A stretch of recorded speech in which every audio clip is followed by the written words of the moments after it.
Hi, this is Bill Bryant with the Georgia Appalachian Trail Club, and welcome to episode 4 of our series on hiking the Appalachian Trail in Georgia.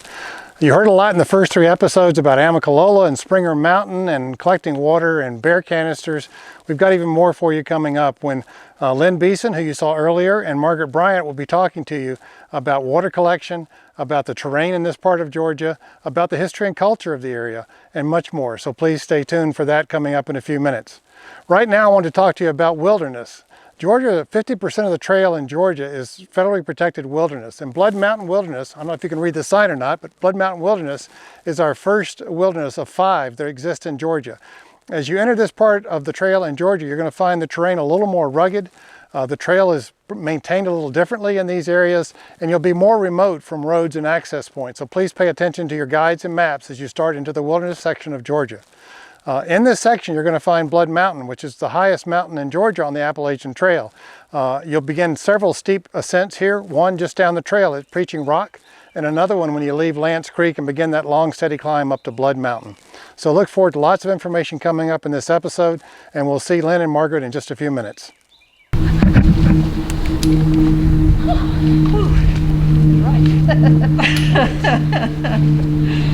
I guess we walk up. That's quite the step there. That is.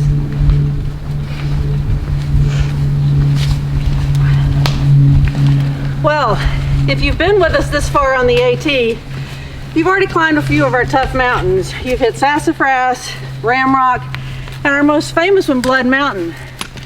But people kind of underestimate this last one. That was pretty tough, wasn't it? Rocky? Yeah, rocked your boat, didn't it? It did, it did. It's a pretty tough workout. You know, a lot of times the tendency is to just look at what the altitude may be of a particular mountain or climb here. And actually there are a lot of other factors that go into that. It might be 4,350 feet and you think, oh, okay. But you got to take into consideration how steep it is, how steep the descent may be. Your pack, are you carrying a lot of extra food or a lot of extra water? Are you at the end of the day where you've already done 3 or 4 difficult climbs? Or are you in the middle of the day? And what's the weather? I mean, it could be extremely cold. You could be coming down or hiking up in pouring rain or freezing sleet. So all those things add to the difficulty of a climb. You know, Lynn, and a lot of people let our Georgia mountains get into their head, and you just got to take them one at a time. Don't let that get to you. Each one is its own mountain, and you just take them, hike your own hike, and take them like you can take them. And take a break. There you go. Breaks are good. Some folks will tend to think that breaks are bad, but breaks are an opportunity to recharge, refresh, take a load off your feet, think about, oh, what am I doing? And then the question that most new thru hikers have is, what the heck is carrying around in my backpack? True. It's hard to think about what may be in the pack that you may not need. You know, we encourage our hikers to do shakedown hikes. Well, the same thing applies for your pack. You should do a pack shakedown because there may be things there that you really don't need. And one of the best places to do a pack shakedown is down at Amicalola Falls State Park, where we have trail ambassadors and they're ridge runners. And these individuals can help you in looking at what you're carrying in your pack.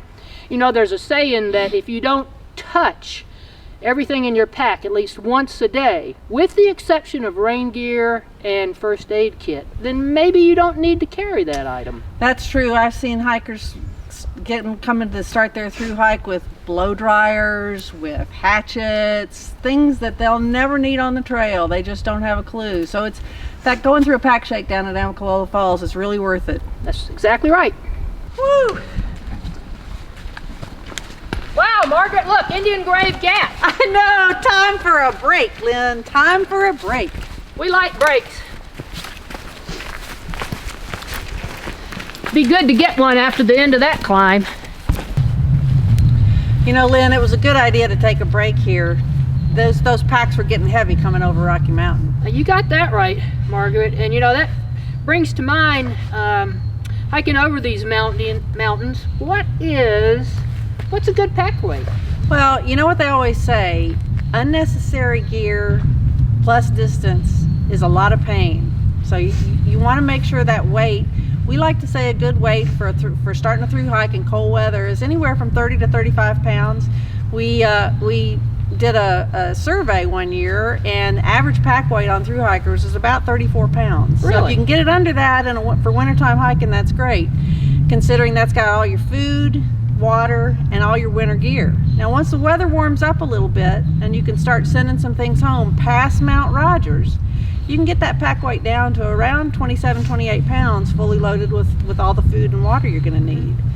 But it's a question everybody has, and it's one where you gotta weigh the safety factors when you're doing your pack weight. You want to be able to stay warm, be fed, and stay safe. So you don't want to eliminate any of that necessary gear.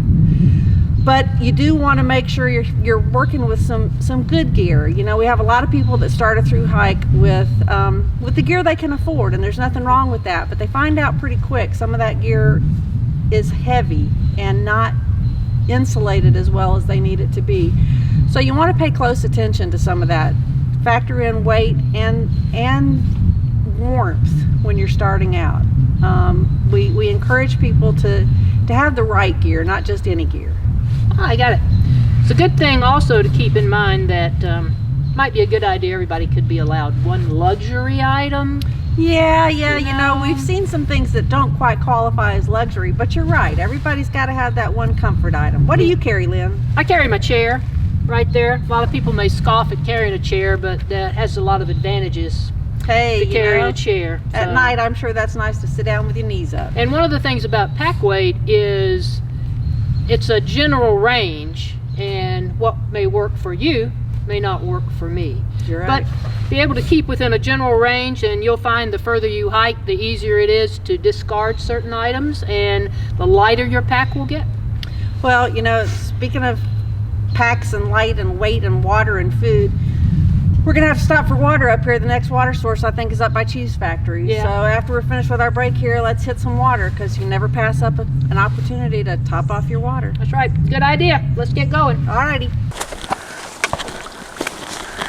Hey Lynn, this looks like a great water source. Why don't we stop, take this opportunity to fill up? Sounds good to me. All right. Trail too. We don't have to walk down a long way. Yeah, no scooping required. I agree. You know, it's always good to take advantage of every water source when you're hiking. Whether you think you need it or not, stop, fill up your water, drink some, maybe have a snack. I know? like to eat. That's one of the reasons I hike. So it's a good time. You never can Well, pass up water in Georgia, in other words, is what we're saying. Well, our water's so plentiful in Georgia that we only got 2 spots where we don't have it, right? There's a 5-mile stretch after Hawk and another 5-mile stretch, what, past Gooch somewhere? Yeah. Well, but that water's coming straight out of the mountain. You still going to filter it? Lynn, you know, even if it's coming straight out of the mountain, I'm still going to filter it or treat it because no matter where it comes from, I don't want to get anything bad in my gut that's going to ruin my hike. Yeah, there's some folks that don't. I was just asking. No, it doesn't matter where it comes from. And, you know, people got to understand that even in cold weather, they still need to drink as much water. They need a good rule of thumb is 1 liter an hour. So, you know, keep that in mind when you're hiking. Always hydrate. And another thing folks in Georgia need to remember is most of our shelters have good water sources. So, you know, when you get to a shelter, our shelters are all about 8 miles apart. You've got a good water source at just about every shelter except Blood Mountain, and that's where we're headed. So before we get to Blood, we're going to fill up at Slaughter Creek. That's the last good water source right before Blood Mountain. And even though we may not be planning to stay on Blood, we'll have some water if we want to eat, cook dinner, whatever up there before we head out. What do you think? Have a good cup of coffee. Yeah, definitely, especially in this cold weather on a beautiful day. Right, that's one thing I've noticed. People tend to not drink enough when it's really cold. Yep, They tend to think, oh, I got to drink a lot of water because it's hot. But just like conditions today, you can easily get dehydrated. Yep, you sure can. You sure can. All right, well, let's finish filling up our water. All right, and then we'll head out. All right.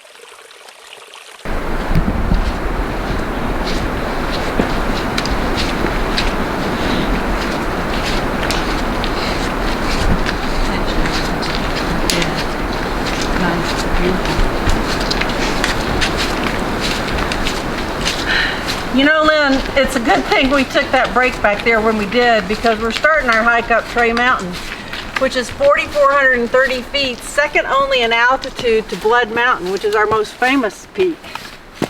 Yeah, you're right, Margaret. It's a good idea we did take a break back there. But I'll tell you, while we were hiking up here, I was thinking about, man, we might be having a difficult time hiking with our packs, but let's think about our trail maintainers. For sure. You know, they have to carry Pulaskis or crosscut hand saws or any variety of hand tools, rakes, and it takes a lot of volunteer hours and a lot of volunteers with our Georgia Appalachian Trail Club to maintain the trail in good hiking condition. And that's not to mention the 14 shelters and privies we have on the trail in Georgia. You know, our most famous shelter in Georgia is Blood Mountain. That was a stone shelter that you'll see we've already passed, but that was actually built by the Civilian Conservation Corps back in the mid-30s and is on the national list of historic sites. The club actually back in the, I don't know, somewhere in the 70s or 80s got permission from the Forest Service to put a new roof on that and replace the roof.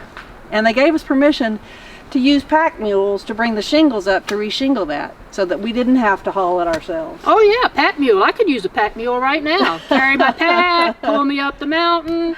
But you know, when I hiked the trail, and that was a good mention about Blood Mountain and being on the National Register of Historic Places. When you're hiking the trail, it's more than just a hike. It's a walk through history, the history of our country in a lot of places.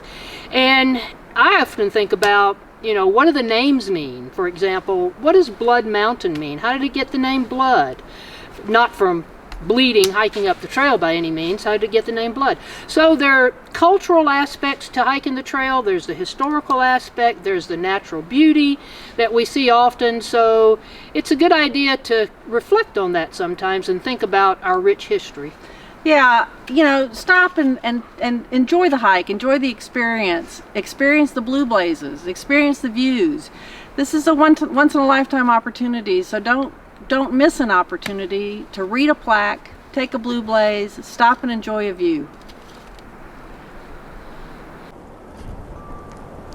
Hi, this is Bill and I'm here at Neal Gap. Margaret and Lynn are probably well up the trail now around Trey Mountain, but I wanted to take a few minutes and not miss the opportunity to talk about what's here at this location and how you might resupply on the trail. I'm here at the Walla Ce Center. It's a historic building from when the Conservation Corps built it. It's now used as the home of Mountain Crossings, which is a great outfitter, and they also have a hostel here you can use, first come, first serve, coming through this area. So make sure you look at this location. It's a great place to resupply. It's also the only place on the Appalachian Trail where you actually walk through the building with the blazes over here as you head out and onto the northern part of Georgia.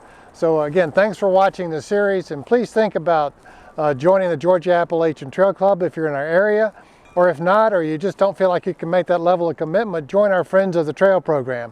You can find out about that and even more on our website. We have some FAQs, so go to www.georgia-appalachiantrailclub.org, and we hope to see you down the trail. Thanks. The Georgia Appalachian Trail Club manages, maintains, and protects the Appalachian National Scenic Trail in Georgia with volunteers from its membership and the interested public. Our club promotes the appreciation of the Appalachian Trail and natural outdoor places through education and recreational activities with an emphasis on conservation ethics and protection of the forests, their natural resources, and wilderness areas.